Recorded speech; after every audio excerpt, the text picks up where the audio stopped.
Camp Tadia. I'm Patrick. And I'm Sitlali. And we both love anime.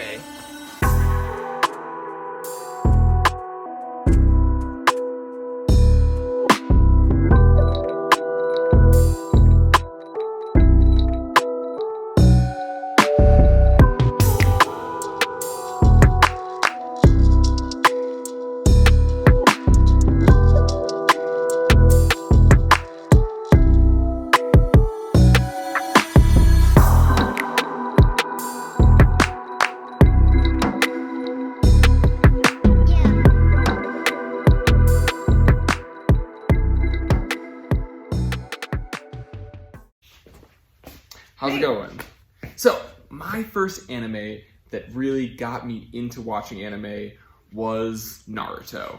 Now, Naruto is a story about this young ninja in a ninja village, and he grows up to be kind of like a hero of the village. And when I was in high school, I loved that kind of story. Like the underdog looking to become the very best, like no one ever was, kind of like Pokemon.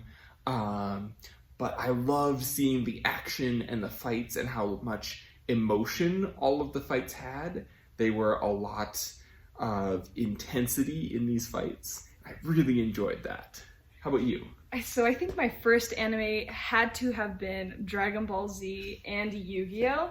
And I think what kept me watching those animes, even as a little kid, was their character design. They looked so cool, so crazy. I mean, Dragon Ball Z, they had big spiky hair. I mean, that cliche of like anime characters having crazy hair. And Yu-Gi-Oh! Too. I mean, like the main characters had really crazy hair, and the fighting scenes were crazy awesome. You really can't beat the Super Saiyan power up. Yeah.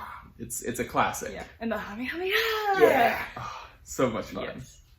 So I really got into anime when I was in high school, and I have very fond memories of watching like old anime in high school. Like I started One Piece in high school, which is huge. It's one of these massive anime that's still going on today.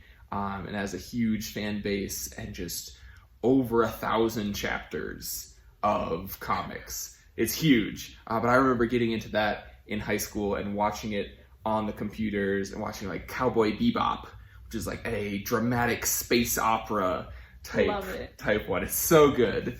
So another one that I remember watching is Gurren Lagann, which is this other giant space opera type show all about this small kid named Simone growing up and trying to be a good person. And so as a kid, I really connected with his character and I enjoyed seeing his adventures growing up. But for some reason, I stopped watching it halfway through, right around where they did a time skip. And when I got back into it when I was in college, I was about the same age as the main character who was in the show again, now that they had grown up and some time had passed. So it was really cool to see him go from his kid problems and all of those things to like actually adult problems and like having all your friends grow up and that kind of problems that happen there. Yeah, so you could really totally relate to him growing up. Exactly, it was so cool. I loved it. So yeah, the animes that got me back into anime were, I think I was in junior high when I started watching Ouran High School Host Club and Soul Eater. And so they're very different kinds of animes. Ouran High School is kind of this like, it kind of runs with the cliches of like romance animes, but it's so funny. The characters are so silly and crazy and just the most extra anime characters you could have. I could really relate to the main character, so that's why I kept watching it. And then Soul Eater was definitely like this more intense, like you were battling with, you would have a partner who would be your weapon, they could transform into your weapon, and that was also really new to me, like that concept of like anime fighting styles and stuff, and the animation was crazy good and super unique. It looked like nothing I had ever seen before actually in anime. I remember falling in love with Black Star, one of the characters.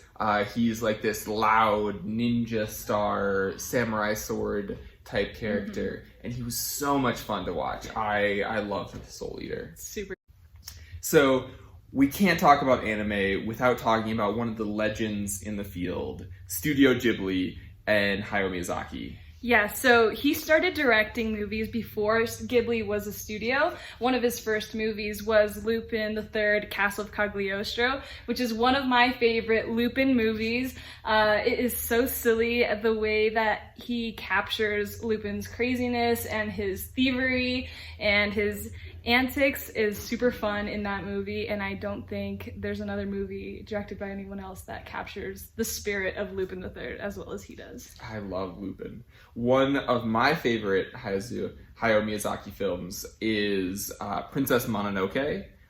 It's about this group of people living in a forest, and all of a sudden there are creatures that start attacking towns, and they are corrupted and have like poison in them. And it's this epic adventure of a character trying to figure out what happened to his village. And it's a lot of nature versus like society, and nature versus civilization. And it's really intense. Yeah. Another one I love, which is a lot calmer than that one, is My Neighbor Totoro.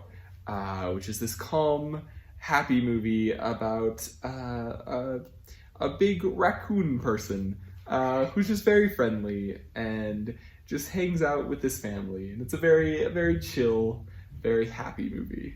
Yeah, a lot of Ghibli movies are not super plot driven, but the world is just so magical and beautiful that you are just drawn into it through that and through the music especially. One of my favorite Hayao Miyazaki movies would be Spirited Away. Now that world is so insane. It is just... This girl finds herself lost in a spirit realm, and the spirit realm is represented by a humongous bathhouse where spirits come at night to take a bath, basically to rejuvenate their spiritual powers as weird spirits, and they look so crazy. Like some look like big chickens, or some look like big like ginger roots. Like it's really silly. And basically, she's just trying to find her way out of this bathhouse and back to her family, so she can. I think she's just moving into a new house, and it's just a story of like growing up. Yeah. And another movie that I really like would be Howl's Moving Castle. And that movie also takes a hard turn away from Spirited Away's themes, and it's more romantic and whimsical. And we follow a character named Sophie, and she meets a wizard named Howl, and it's kind of a romance. And the theme is like the power of love can like overcome odds. Everything is beaten by the power of love, and there is themes of like love beating war and becoming friends with even your enemies in the movie, and it's super cute and lighthearted, and I love it a lot. I do love any show that has a wizard in it, so I'm a big fan. Yes. All right, so now we got to talk about the shift from older anime towards modern anime. Oh yeah. Because I remember one of my first years in college in the school library reading comics, and I remember reading Attack on Titan and One Punch Man. Yeah. And then all of a sudden I was able to go to my friends who didn't watch anime, and they knew about One Punch Man. And it was such a shift from being like one of the few people who knew about these shows to being able to talk to my friends about all of these other ones. Yeah, up until this point, anime was kind of like a niche in like the culture, and suddenly it became like pop culture. Everyone was into anime. Everyone knew what anime was, at least, for sure. And I remember going to like these very scary websites online to find like copies of anime. Yeah. And now I have an app on my phone that allows me to watch anime. Almost every streaming website has like so many animes that you can choose from to watch now. It's such a big change. And we also have to talk about My Hero Academia. Oh yeah. And how that anime has really changed how things are done, because they have such good animation in the show, and it's really become so popular that almost everyone that I talk to at least knows about My Hero Academia. Yes. So one of my favorite anime of all time is this anime called Dr. Stone. And obviously it follows a scientist, because it's gotta be a scientist with me. But he is this guy who is working in his high school, taking classes, and then all of a sudden, everyone in the planet is suddenly turned to stone with a flash of light. Whoa. And thousands and thousands of years later, he wakes up and cracks out of his stone shell that was on him. And he is the only human alive on the planet at that point. So he is trying to bring back modern science and make civilization again using his knowledge of the scientific process, which is so fun to see him go through all of this, and they actually explain all of the different steps that he needs to go through to make cell phones or cars or pretty much anything else. They make ramen at one point. It's so much fun. So I also love this anime called Space Brothers, and it's about this guy who is not doing great in his life. He just got fired from his job for headbutting his boss, which isn't a great thing. Never headbutt your boss, okay? Don't do it. But he gets fired and then decides that he is going to become an astronaut. Wow. And so it's his process of going through astronaut training and the application process and all of that to finally get to be in space. And it's such a good, feel-good story about that. Alright, thank you guys for watching. I hope you guys found something that was interesting to you. And we'll see you guys next week. Yeah, bye-bye.